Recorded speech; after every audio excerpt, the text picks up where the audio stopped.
Hey, welcome to the Integrate This EdTech podcast. I'm David Berner, and I'm joined by Becky Keene, Hey. author of AI Optimism and CEO of Phygital Labs. Super excited to talk about Becky. We have a bit of a history because we've been at conferences together here and there.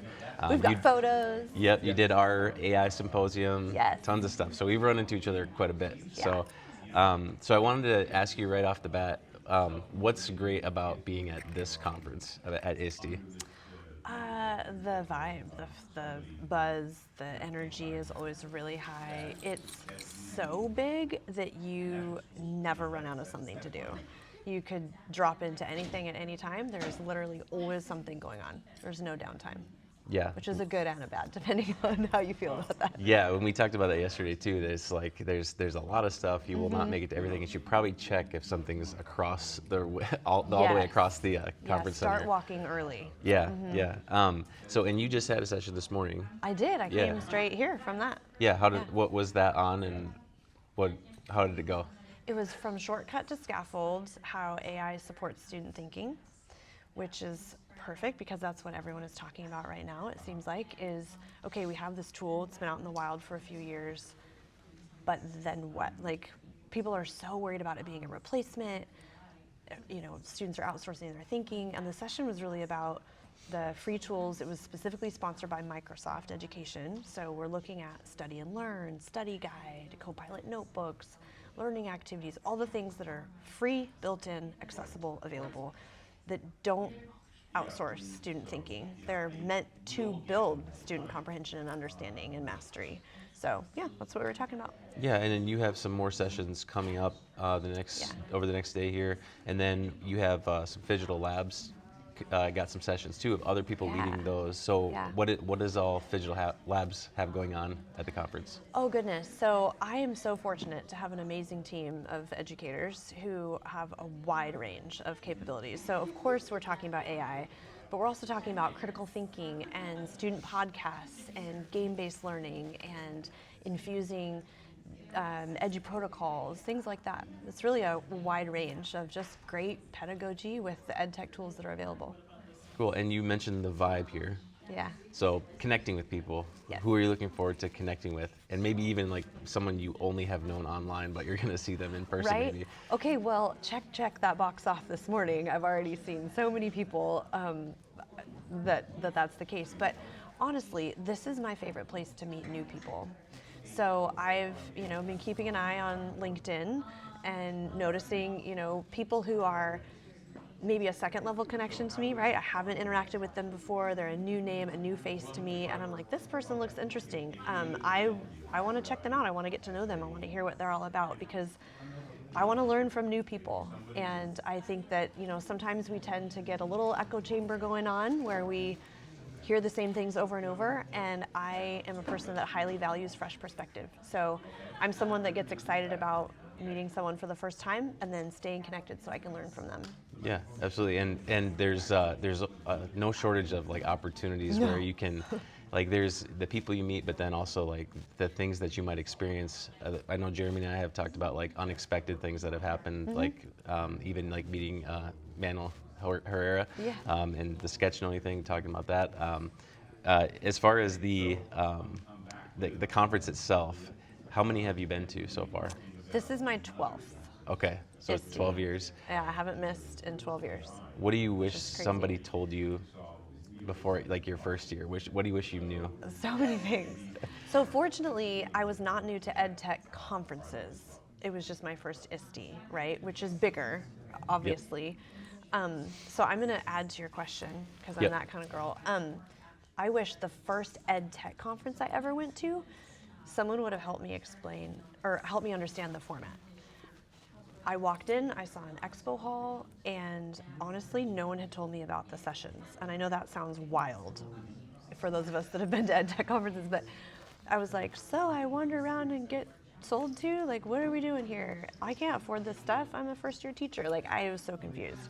So no one sat down with me and said, like, plan ahead. Look for things that you want to go see.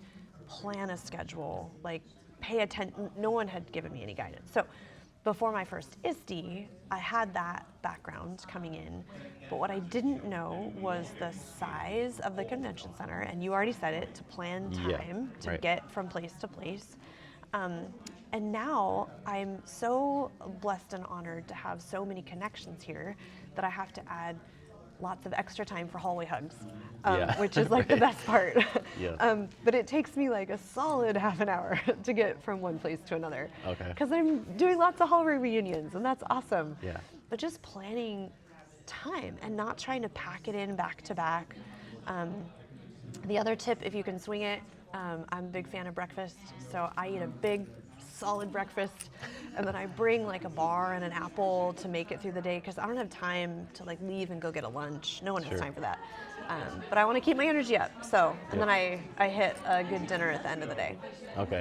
So no back-to-back. And water, so much water. Right, and no back-to-back sessions for you unless they're in the same room. Like it'd be like, I mean, you don't always get a choice. Across. But I really try. At one conference this year, a collaboration I had really wanted me to be somewhere at a certain time, and it was really tight, and I asked them to send me an escort, which sounds like a total diva move. But I said, honestly, if you need me to make this happen in 10 minutes, like from my session to your booth, bring me an escort. And they're like, okay.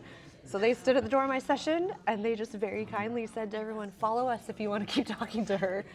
And we brought everyone with us to the booth. That's not why they have the diva thing, I was like so embarrassed, but I said, listen, I love to give hallway hugs, and so if you need me there, this is what's going to make it work. Yeah, and it did work. They did it twice for me. Nice. So we want to ask you. We've been asking our guests who's someone or a few people that we should have on the podcast that we have not had on the podcast before. They're doing great things, amazing things that you've seen. Stephen Reed from Endless Access. He's VP of Learning. They are doing the coolest stuff with community-based gaming. So it's where kids are joining a platform and they're building the game as a community. They're contributing actual content. And that's where we need to be going in education, not where kids are consuming content, right? That's where we get all this concern that they're outsourcing their cognition, is because we're just giving them, but mind-numbing stuff, right? It's like, oh, memorize this list of events. No. They're doing things where kids are highly engaged and interacting, and they're building something together. And the game that they use is called Threadbare. It's completely developed by Endless Studios. It's award-winning from Games for Change and Game Development Council. It's really good stuff. He's here at ISTE. And he's often at these types of events talking about what they're doing, and they really focus on bringing those experiences to kids in high-need demographics who wouldn't get access to great coding and game-based instruction otherwise. Awesome, yeah. And that's a lot of areas that we serve too, rural areas and things like that. So, awesome. So, one last question for you. Yeah. Where can people follow you, for one, but then what does Phygital Labs have coming up, and what do you have coming up for projects, different things that people can expect? Okay, so you can find me, hopefully you drop this in a caption or something, but if you Google my name, it's me. I'm just super fortunate that way. So Becky Keene, it's also beckykeene.com, that's easy. Phygital Labs is the intersection of physical and digital learning. So we are huge fans of getting kids outside, building a structure, sketching by hand, right? Like all these interpersonal interactions that make learning happen, and then we complement that with digital resources and digital experiences. That's something I've believed in for a very long time, and that's kind of what we're about. We deliver a lot of professional learning for educators all over North America. We're worldwide, but like primarily North America, right, is our audience. And we just announced, so you are the first time I've gotten to say this aloud. Cool. We just announced our new AI Playbook series. So that's launching in July, next month. It's a six week, so like every other week series on using AI in your classroom in little teeny, like bite-sized, immediately applicable ways. Teachers who sign up are going to leave with like a playbook, a PDF from every session of like what to go do right away. Awesome. And we're hoping that that can reach educators everywhere who don't get ISTE PD experiences, who don't, who couldn't join your event, who aren't in these spaces and just are honestly at home, in their own bubble. Maybe they've got a team with them, but they're looking to grow in a way that hasn't been supported by going to a big event. And so we can come alongside that and for just a very, very small fee, get them the PD that they need. Okay. Yeah. And will that connect to the book in some way, or?